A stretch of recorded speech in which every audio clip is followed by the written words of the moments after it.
None can hide from the all-seeing eye and from the living light of truth. Because truth exists throughout the cosmos, even as love exists throughout the universe. And that truth impels us to reach up into the light,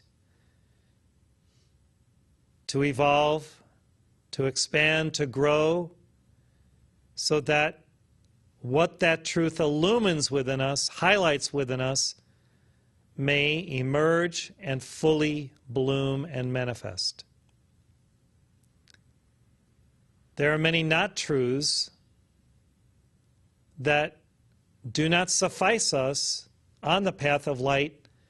As initiates, we determine to reunite with God. And we have incorporated many of these non-truths or untruths into our lives through the nexus of our not-self.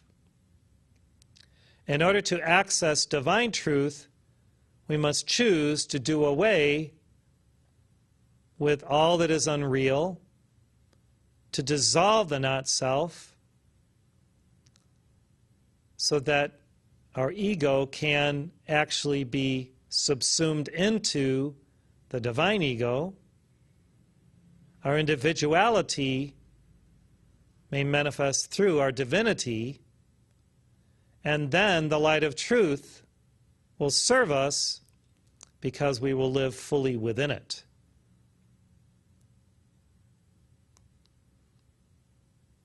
And they shall know the truth, and the truth shall make them free.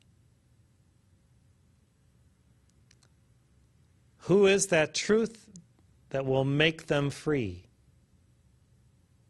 Pallas Athena and all defenders of truth. Truth must be defended. It exists as a reality, yet there is so much nonsense and untruth that we have to highlight it so that it can emerge, so that people can witness it, so that they can accept it, so that they can know it. Once they know the truth, the beingness of truth sets them free, free from all unreality, all that is less than the pure state of being, what is real.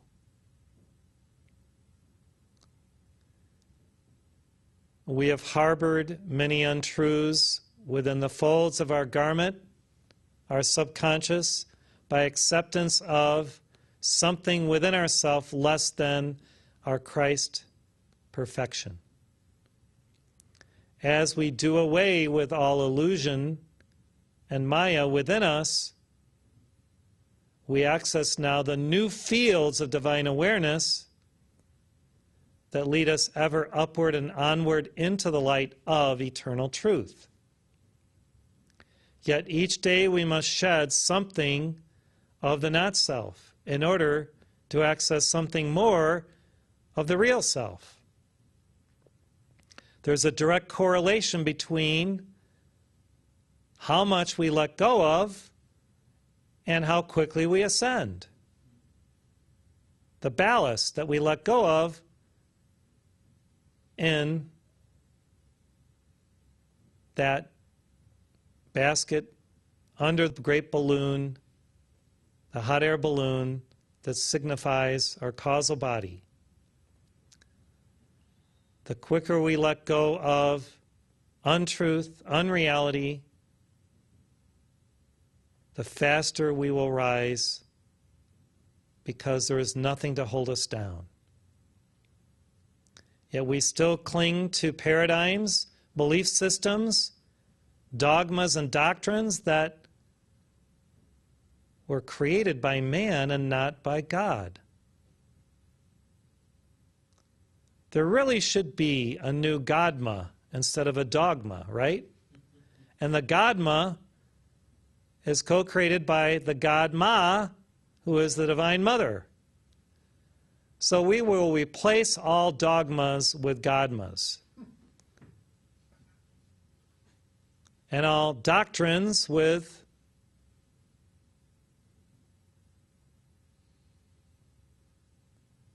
godtrines. We don't require more doctors and doctrines. The inner physician will teach us how to heal. We look outside too much, and we can't see inside. We behold too much outside and what others are saying, and we haven't self-realized what has always been within us, and we lose sight of the majesty, the beauty, the harmony, the grace of it. The truth shall set them free.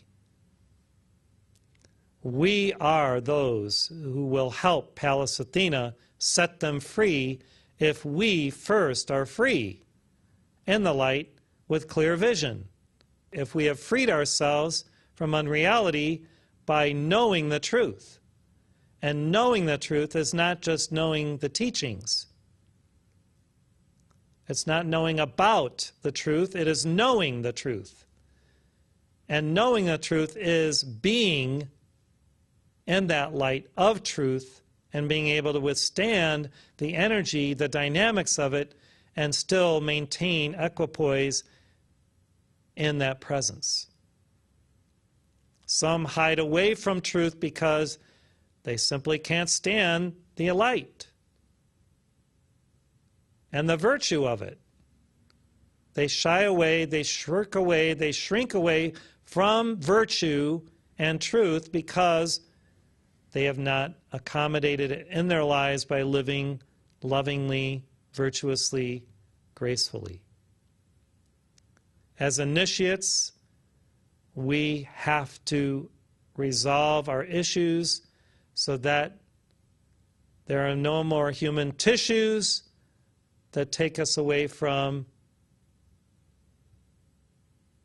the divine virtues of beingness, holiness, purity, oneness. When will we resolve all these issues? When we face the truth and continue to face the truth, not turn away from it, left or right. We will face the truth, we will accept our admonitions from our God presence, from the Ascended Masters, and we will charge forth ever into and toward the light.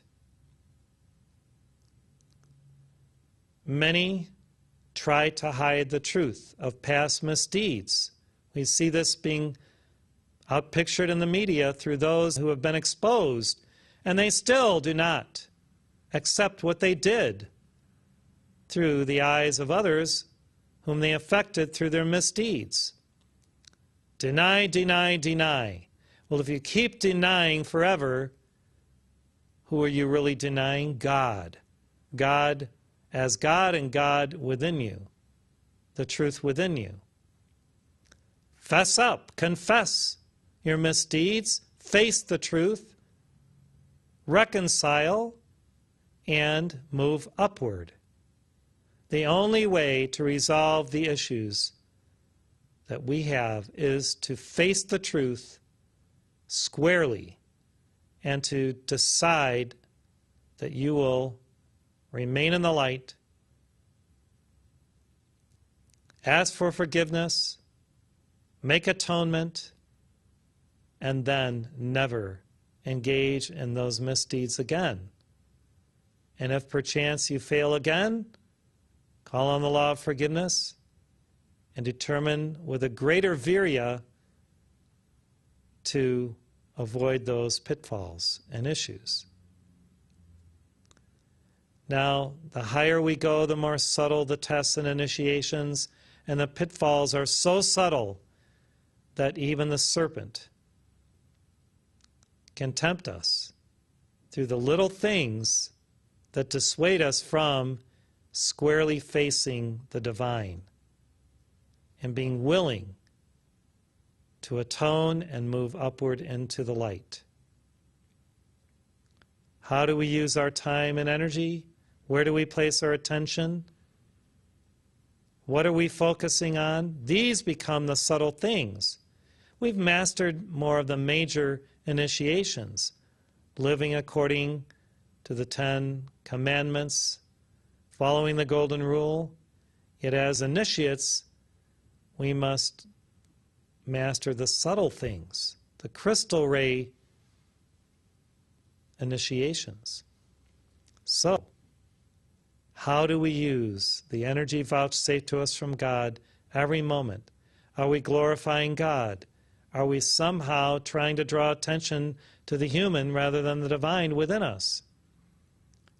Are we thankful, loving, appreciative, thoughtful, virtuous every moment?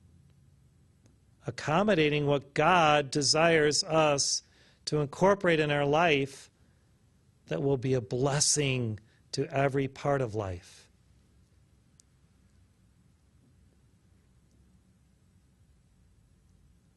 And sometimes not so subtle initiations crop up from ancient records, patterns in our subconscious that must be resolved in this lifetime before our ascension. And so we have relationships, we have communications that are challenging, and we have disagreements and problems, all for the purpose of resolution, reconciliation, and then by taking accountability and responsibility for everything, mastering who we are.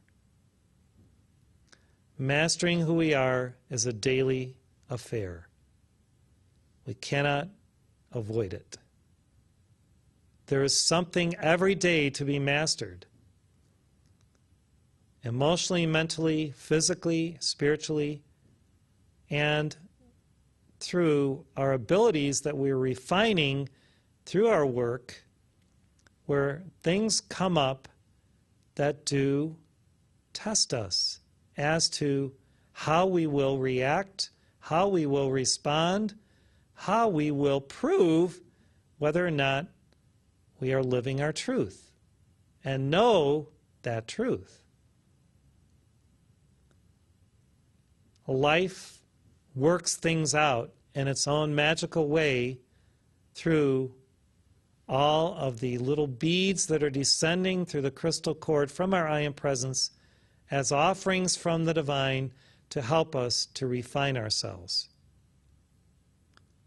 And when we are not adamant about the fact that we have to do it this way because this is the only way, or that this is what we know from the past, and when we are open to new possibilities that maybe there is a better way, a more opportune, gentler, simpler, and more direct way, we may find the miracle light within that way that assists us in mastering that situation, that communication, that relationship.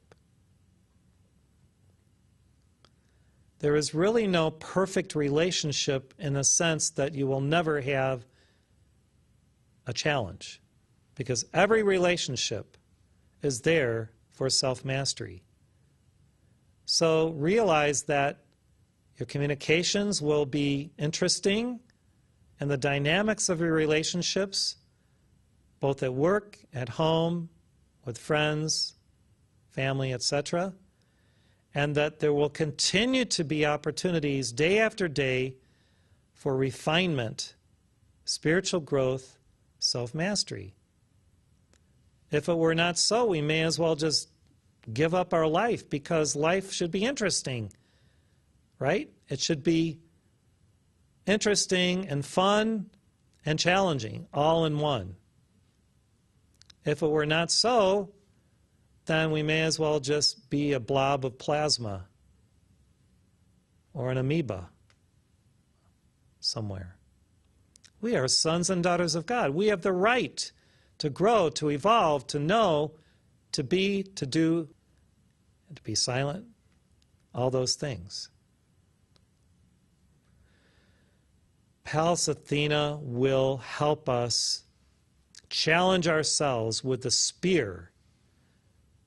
Yes, we may point it outward to defend ourselves, but really the shield is defending us and the spear is there to lead us.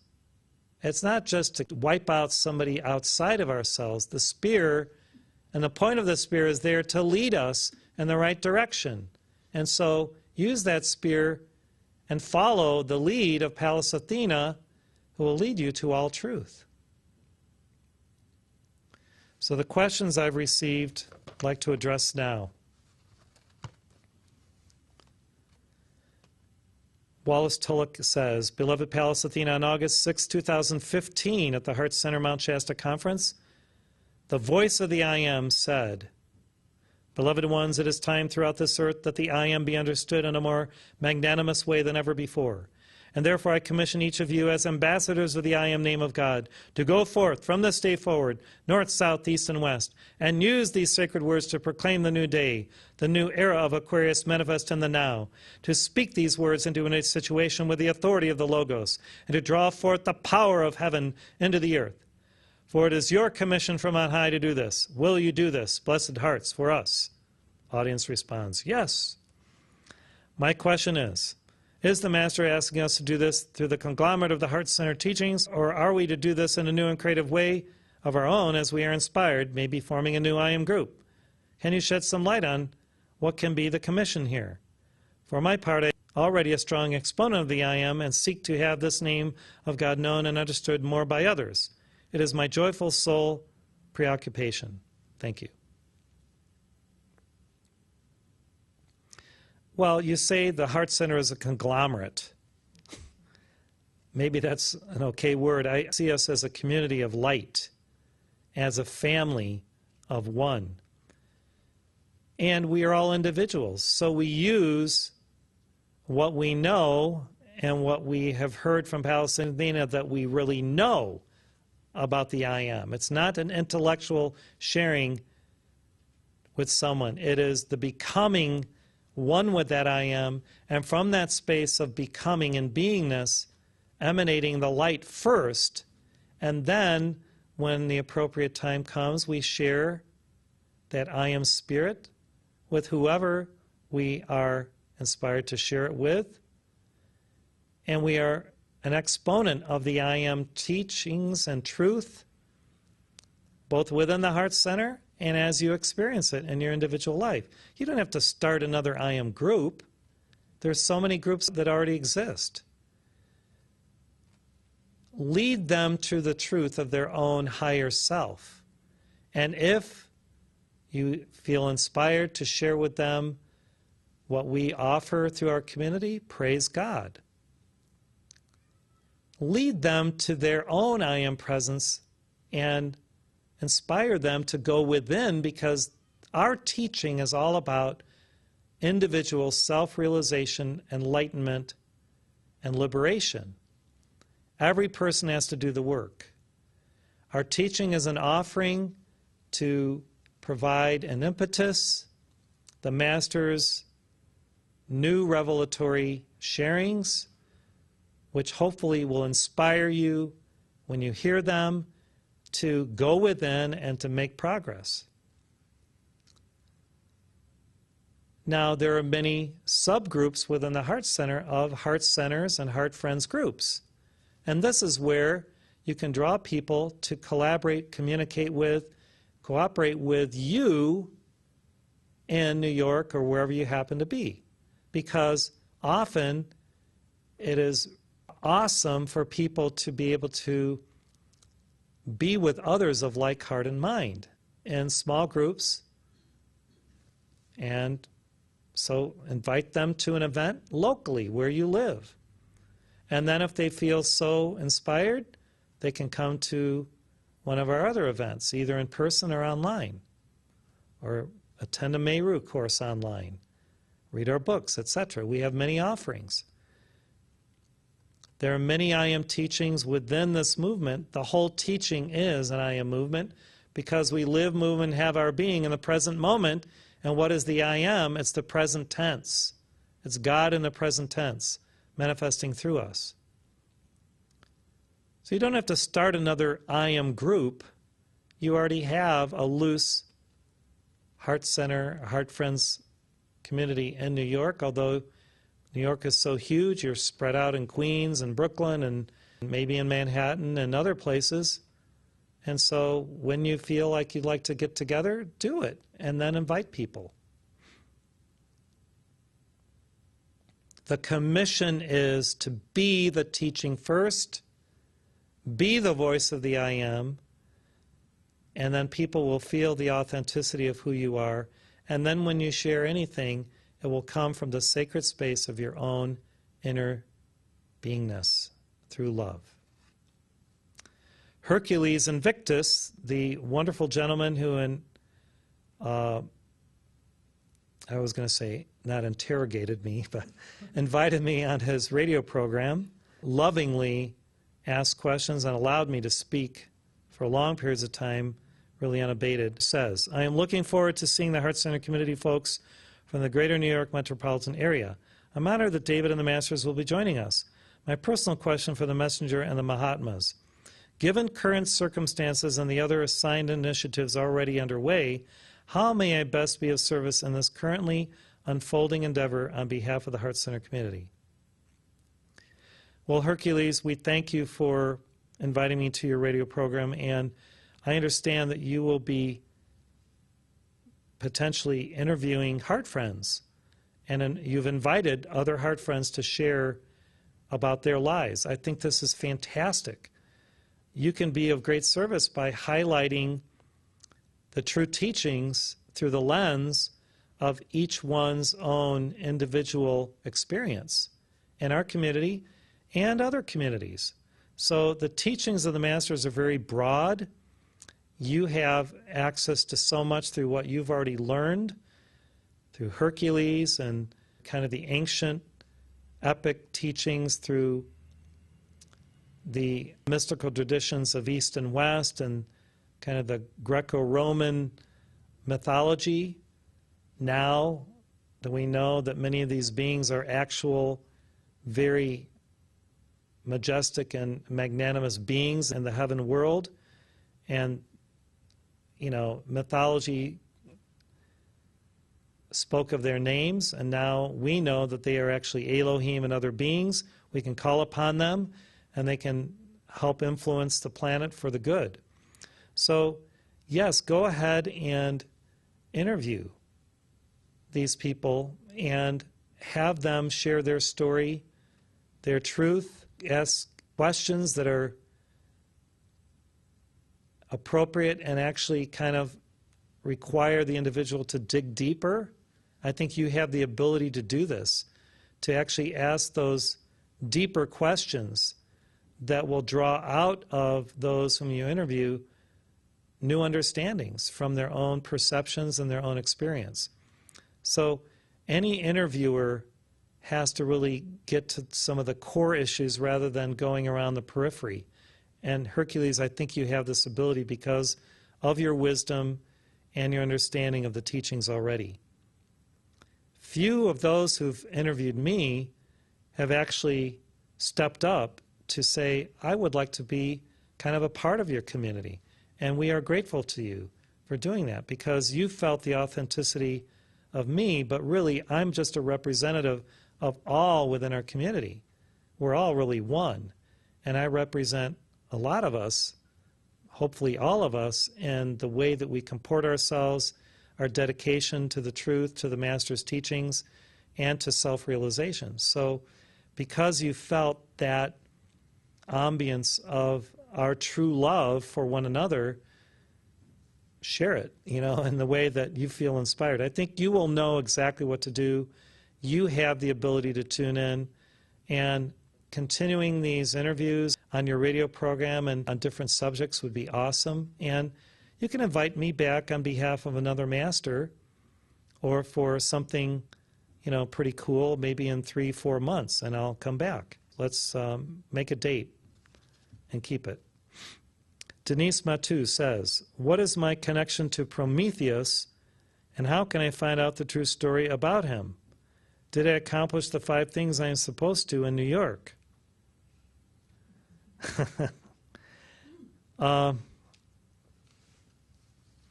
This is kind of a personal thing, Denise. If you'd like it all exposed to the world, I can do that, but I don't know if that's what you really desire. What I can say, and what Pallas Athena can say about Prometheus, is that Prometheus is the one who brought fire to the earth, right? And what is that fire? It's spiritual fire. We all have connection to Prometheus if we accept the fire of God as our reality. The threefold flame within expanding and expanding so that our entire being is engulfed in the living flame of love. Remember John, St. John of the Cross wrote a book or gave teachings on the living flame of love. So that is what the Promethean fire is, the living flame of divine love. And we all have a connection to it when we live in the integrity of our true self, and when that threefold flame within us is expanded, and now we are a living, eternal flame being. I still love to give the Keeper's Daily Prayer every day. I love to give it every day. From Nada. Nada wrote that prayer. And it was part of the rosary that I gave every day for years and years. And I still love to give it every day. A flame is active. A flame is vital. A flame is eternal. I am a God flame of radiant love, etc. So every time I give that, I am that flame, that fire. I am alive in that fire. So what is the true story of Prometheus? I see Prometheus really as Sanatkumara, as another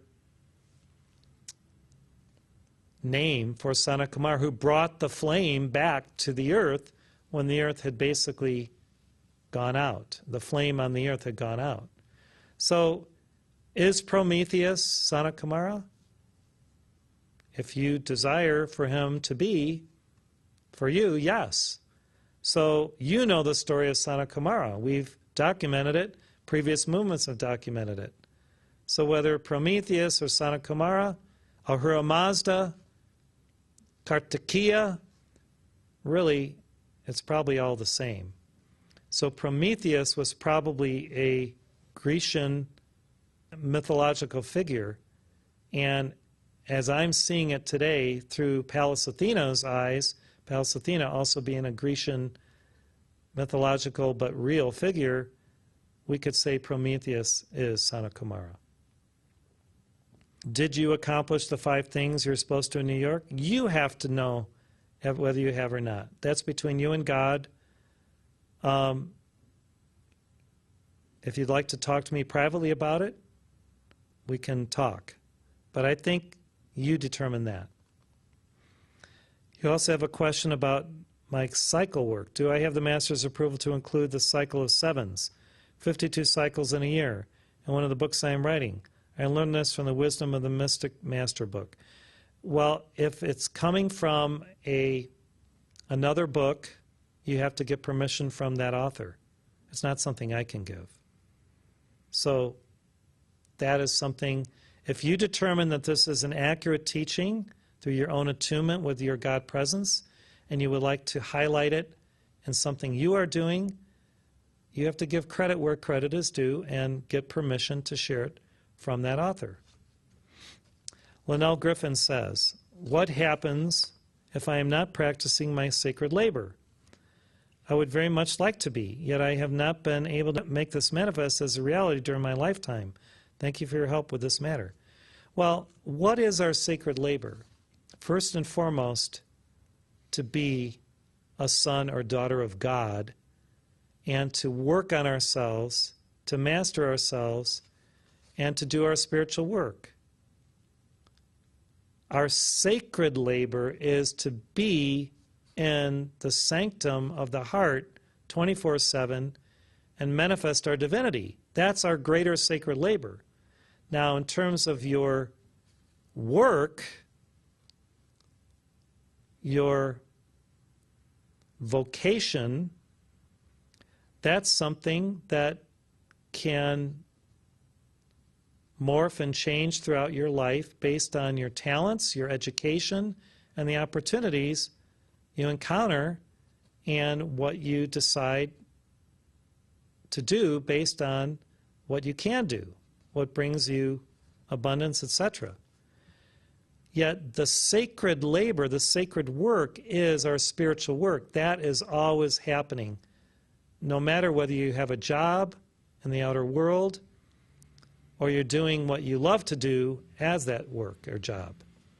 So don't mix the fact that you may not have the optimal job that uses all of your talents right now with the fact that you are a spiritual being doing God's work on earth, and you're praying, you're meditating, you're calling upon the Lord, you're serving people, you're doing the best you can with what you've got right now as opportunity.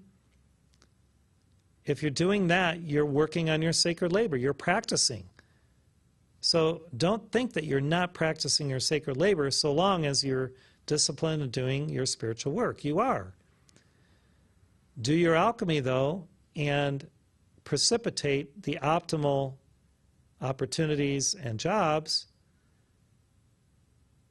And sometimes we have to do things that may seem beneath us. I've had to do that many times in my life.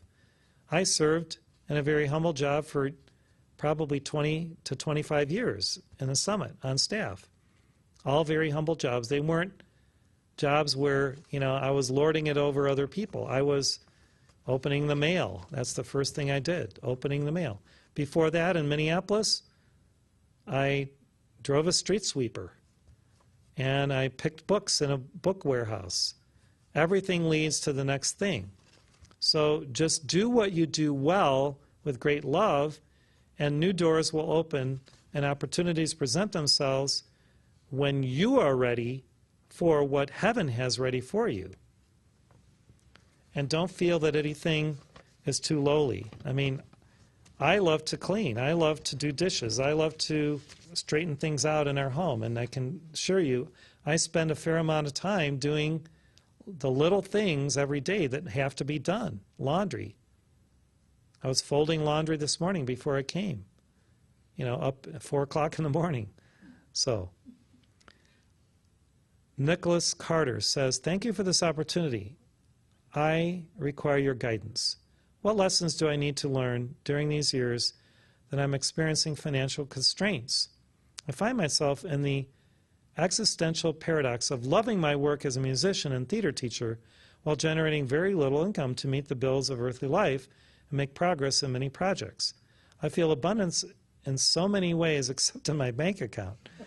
I pray, envision, and think abundant thoughts, share what I have, and desire to do God's will. Can you help me to see and understand my limitations? Thank you, with love, Nicholas. This is the conundrum of many light bearers. I have to say, Nicholas, and Pallas Athena says, you are an inspiration to all of us with your self-mastery. To do what you love to do, even if you're not making millions, is a grace and a gift from heaven. I can assure you, Pallas Athena assures you, you are building a huge bank account in heaven with the light that you invoke through what you do and the love that you share through what you do. Is it better to have a larger bank account on earth or in heaven? I think in heaven. Now, we heard Omram's quote this morning that the Catholic Church was saying, well, don't worry about life on earth, and then people are poor here. So we don't desire to be poor. So what is the shift that's required to bring more abundance physically into your bank account? I think this is the rub for many people. Pallas Athena is telling you that through me, my experience, and my experience is that I pray with all my heart and I tithe. And I've been tithing since I was 19 years old. I have never had for want by giving that 10% back to God. Never. I have always had the abundance I required for my family. Maybe we weren't super rich. We always had enough, though. So the question is, do you have enough to live on and pay your bills? If you're falling behind, then all I can say is give. And you do give in many ways, but maybe tithe and see what happens, because I believe in the magic of the tithe. I believe it is a universal law. And if you just start tithing 10%, even though you think that you don't have enough money to do it, it sets in motion an alchemy that's phenomenal. So I would tie it to the Heart Center. Try it. You know, when you get your paycheck, just take 10% after taxes, of course, and see what happens. I guarantee you, if you do this, within a certain amount of time, amazing things will start to happen. And then you will be the beneficiary of that law, that universal cosmic law, and certain graces will come, and then new opportunities, and maybe you can be paid more. Now, Pallas Athena says also, have the sense of self-worth of what the value of what you do is. And if you're not charging enough, then charge more for your services. Some of the greatest professional singers and musicians demand a lot because they have this great mastery. I consider you one of the greatest harpists on the planet. One of the 5 greatest harpists on this planet. And I don't know all of them by name, but this is what Pallas Athena is saying. You are one of the 5 greatest harpists, and in terms of the light that you emanate and the love that you share in your harp music, you're right there at the very apex of harpists on the earth. So charge more and watch people pay you more because they love you. They will love your music, and you may think that they can't afford it to pay you what you're worth, but you're worth more than maybe what you're charging. So that is the shift for you that I see as a potential. And this goes for whoever you play for, whether you play for the Heart Center, whether you play for others, you are worth it to the universe and to those that you inspire through your music. So you may have to charge 1.5 times what you're charging now, and eventually twice what you're charging now, because you deserve it. So have that sense of self-worth. I deserve this. This is the value of what I do, and watch your abundance grow. Max Millman says, "Hi, my name is Max. I am from New York, yet I am away in college right now. Beloved Masters, if I am Scorpio and my birth date is November 13th, 1997, what is the most prominent message for me at this time?" Okay, so 3 plus 7, so you're just turned 20, right? So on the cosmic clock, Max, you are on the 8 o'clock line. Wait a minute, 97. This is 2017. Okay, so 20. And he just turned 20. Is that right? November 13th. Okay. So you're on the 8 o'clock line of the cosmic clock. The message is from Mother Mary for you, as well as Pallas Athena, to master your emotional body. You're on the cycle of Virgo. So look at what Virgo represents in your life. And during this 20th year of your life, right in the center of the emotional quadrant of the cosmic clock, you have an opportunity to get a handle over all sense of injustice. So always praise God for everything that's happening and have a sense that everything is just. Don't ever fall into the pitfall of thinking that something is not right or just in your life and the lives of family and others, or in the world. Just say, good and righteous are thy works, O Lord. You know, go to that scripture in the book of Revelation. Let righteousness be your byword.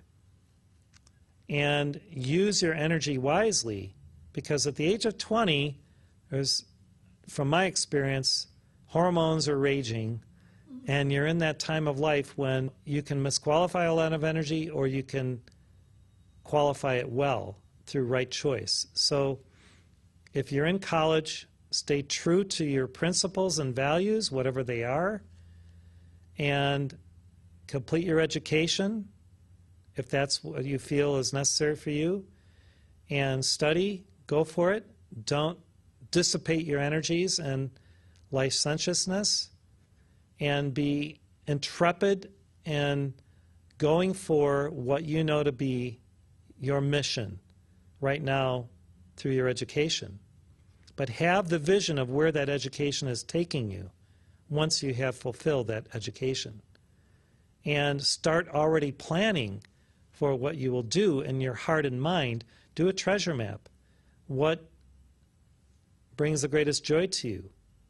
Do a treasure map of what your life will look like in the future and co-create it now through your vision. Some people call it a vision board, some people call it a treasure map. Plan your life as you envision it in its perfected state, and draw it, put pictures, put markers and future time, and maybe at the end is my ascension, and I'm going to do what I love to do, and I work backward from that point of self-realization and your ascension year by year, maybe until you're 88, work backwards and say, this is what I desire to have fulfilled in my life, and work backward, and then create those markers, and then see how your life takes off and doing so many wonderful things. So Max, I look forward to meeting you. I love your name, and I had a good friend named Norman Millman, and I still love him. And Dan Millman, the wonderful author, wrote a great book, a couple great books. Jody Fritz says, in closing, will there be peace on earth? Yes. When we all manifest that equipoise of peace internally, and then we externalize it through loving one another with all of our hearts and loving God with our entire being. So thank you, everyone. God bless you for the service today. Thank you, Pallas Athena. Thank you, Boyd, Nancy, Sonia, Ken, and all of you at home. So bless you. Have a wonderful day.